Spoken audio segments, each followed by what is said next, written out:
show you some of this stuff here, where the art comes from and stuff.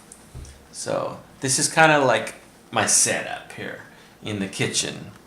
I have a little studio office in my house, but I'd say most of my drawing these days is on the kitchen table, just like when I was 7 years old.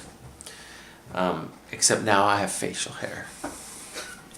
I draw all my elements within the sketchbook.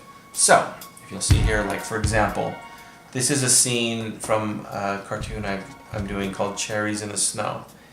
And this is a character called El Gato Negro. El Gato Noche. It's kind of the bad guy, drug dealer, etc., etc. But if you'll notice on here, I have, like I drew his head here. I drew a side view of him here. Shot of him sitting down here. If you'll notice here, he has no face. It's just a circle because that's where the head's gonna go. And all of this chopping up and coloring and stuff is done in Photoshop.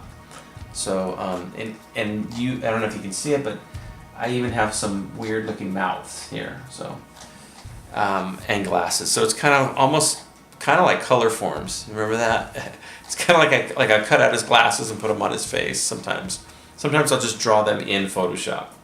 But anyways, this is where a lot of those elements are. And then some of the backgrounds, you'll see.